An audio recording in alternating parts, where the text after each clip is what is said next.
नमस्कार। The great Guru coaching में आपका स्वागत है और मैं हूं आपके बीच में सुकुमार। बता दें, पिछले क्लास में हम लोगों ने जाना है काइंड्स ऑफ प्रोनाउन और उस काइंड्स ऑफ प्रोनाउन में पर्सनल प्रोनाउन और पोसेसिव प्रोनाउन समझ रहे थे। दोनों ही बहुत ही आसानी से समझ में आ गया होगा। आप लोगों का खूब सारा प्यार मिला है, लाइक भी मिले हैं।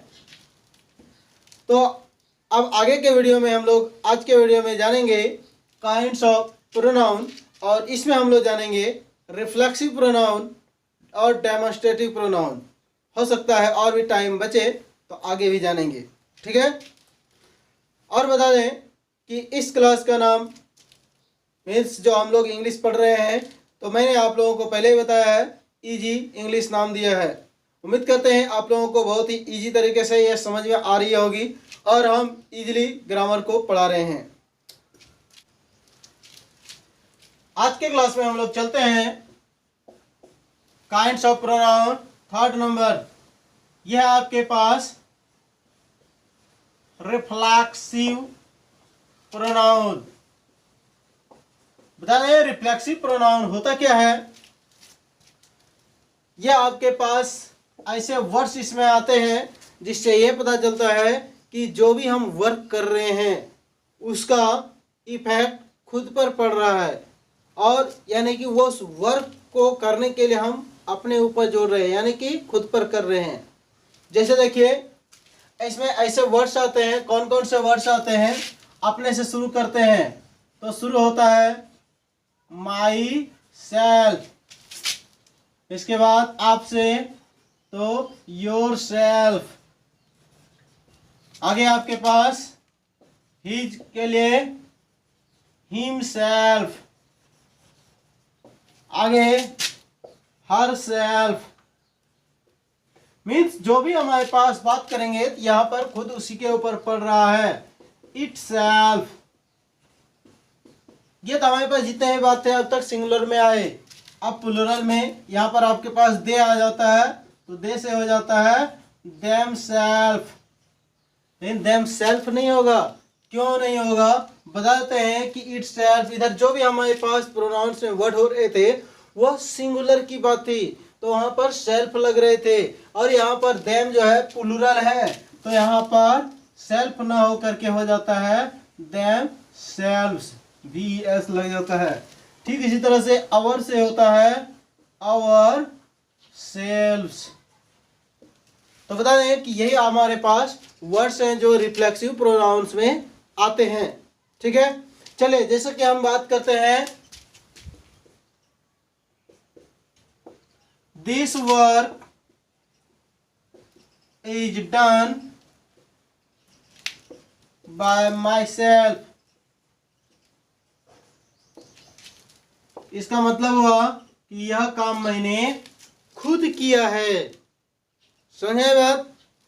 तो इसी तरह के वर्ड्स हमारे पास अवेलेबल हैं, वो भी रिफ्लेक्सिव प्रोनाउन में, और इस तरह से सेंटेंसेस हमारे पास बनते हैं जिस पर यह पता चलता है कि जो भी वर्क हो रहा है वो उसने खुद किया है, यानी कि इफेक्ट खुद के ऊपर पड़ता है।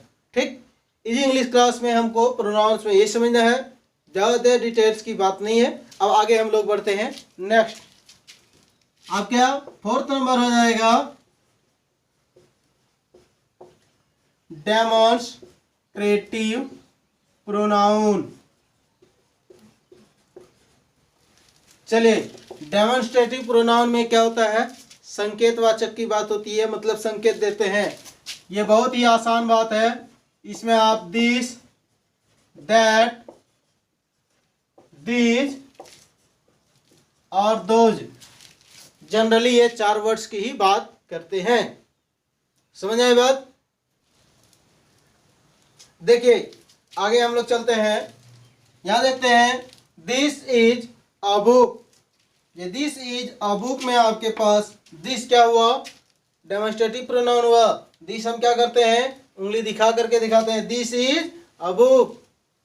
That is a pen, that is a pen. बस इसी तरह से हमारे पास दीज और दोज का भी यूज होता है। दीज और प्लुरल नंबर में यूज होता है तो ये आपके पास डेमोन्स्ट्रेटिव प्रोनाउन के एग्जाम्पल्स हैं। ठीक, अब हम लोग नेक्स्ट जानते हैं। नेक्स्ट आपके पास क्या है, मैंने बताया था डिस्ट्रीब्यूटिव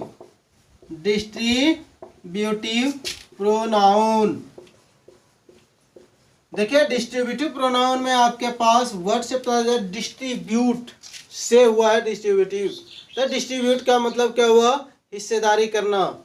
अब ऐसे कंडीशन में हम लोग क्या कर देंगे, यहाँ पर आपके पास समझिए कि कुछ वर्ड्स हैं, ईच मतलब प्रत्येक, इसी से हम कह सकते हैं एवरी। ठीक, आगे इसी तरह से है आइदर, और फिर एक है नाइदर। जनरली हमारे पास डिस्ट्रीब्यूटिव प्रोनाउन में ये 4 वर्ड्स यूज करते हैं। ठीक है, तो ये 4 वर्ड्स हमारे पास डिस्ट्रीब्यूटिव प्रोनाउन में आते हैं और इसका हम लोग अब एग्जांपल जानते हैं। जैसे देखिए जानते हैं each of you is guilty, ये हमारे पास एग्जांपल्स है। इसमें each of you is guilty, इसमें ईच क्या कर रहा है, ईच ऑफ यू मतलब आप लोगों में से प्रत्येक, इज गिल्टी दोषी है, तो यहाँ पर प्रत्येक की बात हो रहा है। आगे either of you can take this book, either of you मतलब आप लोगों में से कोई भी एक, समझे, कोई भी एक या बुक ले सकते हैं। आगे neither of the two boys was absent, मतलब नाइदर मतलब कोई भी नहीं, कोई भी नहीं मतलब प्रत्येक में से कोई भी नहीं। ठीक है, of the two boys was absent मतलब उन दोनों में से कोई भी एब्सेंट नहीं था। समझ आए बात। तो यह आपके पास डिस्ट्रीब्यूटिव प्रोनाउंस में ये कुछ वर्ड्स हैं और इसका एग्जाम्पल इस प्रकार से है, मैंने आपको दिखाया। चलिए अब आगे हम लोग जानते हैं नेक्स्ट। ठीक, तो ये है हमारे पास इनडेफिनिट प्रोनाउन। इनडेफिनिट प्रोनाउन में हमारे पास कुछ वर्ड्स आते हैं जिसमें ये कन्फर्म नहीं होता है कि क्या पता कि वो कितना है, क्या है। समझ आए बात। तो ऐसे में से हमारे पास कौन कौन से वर्ड्स इसके लिए यूज किए जाते हैं, तो जैसे हमारे पास कह सकते हैं वन। वन मतलब यहाँ पर आपका नंबर वाला वन से नहीं है, काउंटिंग नहीं है, बल्कि यहाँ आपका किसी ऑब्जेक्ट्स के बारे में बताने के लिए यूज कर रहे हैं। ठीक, वन से हम कह सकते हैं एनी वन, फिर कहिए समवन। ठीक, इसी तरह से हम दूसरा वर्ड यूज कर सकते हैं एनी, फिर बनाएंगे एनीबॉडी, फिर हम बना सकते हैं समबडी। ठीक, अब सम की बात हुई तो हम यहां पर समथिंग कह सकते हैं। एनी की बात हुई तो एनीथिंग कह सकते हैं। अब देखिए एनीथिंग कन्फर्म हो रहा है, किसी बात का नहीं हो रहा है, एनीथिंग कुछ भी ले आओ। ठीक, अब इसी तरह से एनी से हमको मिलता जुलता शब्द बनाइए। यह आपके पास है मैनी। मैनी मतलब बहुत ज़्यादा हुआ, कितना ये भी नहीं पता। ऑल सभी, अब काउंटिंग पहले से आएगा तब न जानेंगे, समझे। अब ऑल हुआ तो ऑल से बनाइए फिर नॉन। अब नॉन से हम कह सकते हैं नथिंग। ठीक, हमारे पास कह सकते हैं कि हमारे पास इनडेफिनिट प्रोनाउन में ऐसे वर्ड्स अवेलेबल है। ठीक, तो इसमें हमारे पास अब देखिए एग्जांपल्स में जानते हैं, कह सकते हैं देयर इज समवन। समवन मतलब कोई है, कोई एक। ठीक, आगे कह सकते हैं ऑल इज लॉस्ट, कुछ इस तरह से बना सकते हैं, मतलब सब कुछ खत्म हो गया, समझे ना, मतलब सब खत्म हो गया, ऐसा भी सेंटेंस हो सकता है। यहाँ पर आपके पास ऑल, यहाँ पर आपके पास समवन, या हमारे पास इनडेफिनिट प्रोनाउन है। ठीक है, इनडेफिनिट प्रोनाउन में मैंने फिर से रिपीट करता हूँ थोड़ा सा कि मतलब कुछ भी स्पष्ट नहीं होता है, आपको कंफर्म नहीं होगा कि इतना ही है, डेफिनिट नहीं होता, निश्चित नहीं होता है, ये हुआ इनडेफिनिट। नाम से ही पता चलता है, और हमारे पास कुछ ऐसे वर्ड्स हैं जो हमको इनडेफिनिट बताता है, तो हम इनडेफिनिट प्रोनाउन समझेंगे। ठीक, अब आगे हम लोग आते हैं। इनडेफिनिट के बाद हमारे पास 7 में लेते हैं आई से ही रिलेटेड क्या, इंटेरोगेटिव, इंटेरोगेटिव प्रोनाउन। अब बात करते हैं इंटेरोगेटिव प्रोनाउन। तो इंटेरोगेटिव वर्ड से आप परिचित होंगे, इसका मतलब हुआ प्रश्नवाचक, जिसमें आपसे प्रश्न पूछा जा रहा हो। जिस वर्ड से प्रश्न पूछा जाता है वो आपके पास इनडेफिनिट प्रोनाउन हुए। समझ आई बात, प्रश्न। चलिए अब इसे हम आपको क्या कहेंगे, WH वर्ड्स जो आपके पास आते हैं तो वर्ड्स हम लिख देते हैं। व्हाट, व्हिच, व्हाई, आगे कहेंगे व्हेन, वेयर, whom। आप कहेंगे whom मतलब क्या होता है, whom मतलब किसको होता है, ये आप जान रहे होंगे। इसे आपके पास वर्ड आती है whose। अब आप जानते हैं how और who, इस प्रकार के वर्ड्स हैं जो आपको क्वेश्चन वर्ड्स हैं। ठीक, अब इसका एग्जांपल हम लोग जानते हैं। आप कहते हैं व्हाट इज योर नेम, इससे आप परिचित होंगे। तो यहां पर व्हाट क्या है आपके पास, प्रोनाउन है, इंटेरोगेटिव प्रोनाउन। दूसरा व्हेन आर यू गोइंग, यहां पर व्हेन हमारे पास इंटेरोगेटिव प्रोनाउन को शो कर रहा है। ठीक, तो ये हमारे पास इंटेरोगेटिव, आप समझ रहे हैं किस प्रकार से आपको पता चल रहा है। जहां भी क्वेश्चन है और प्रोनाउन की बात किया जाए तो ऐसे वर्ड्स हमारे पास इंटेरोगेटिव प्रोनाउंस में आते हैं। चलिए अब अगला जानते हैं हम लोग 8 नंबर।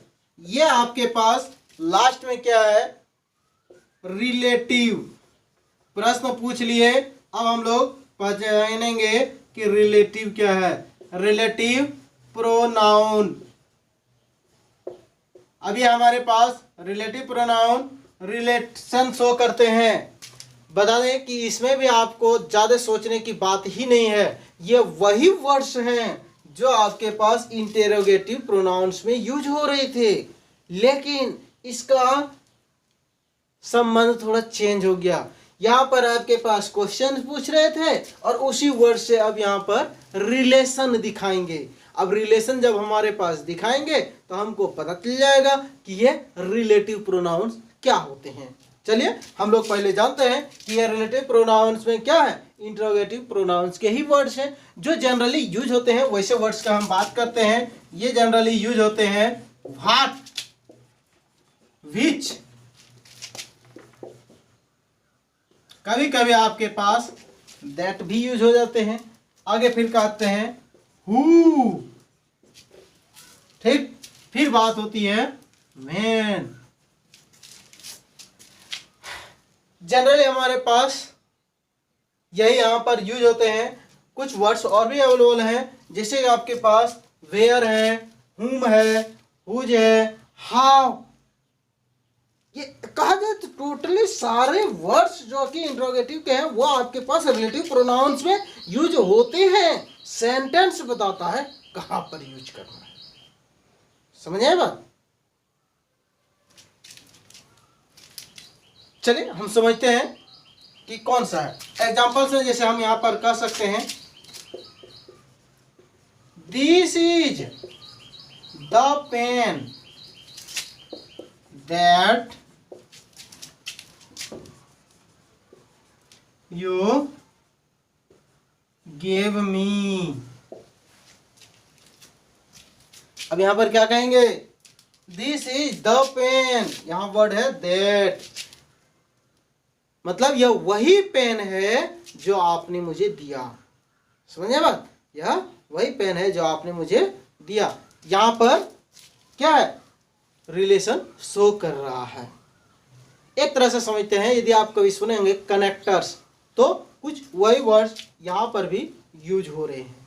समझ आए बात?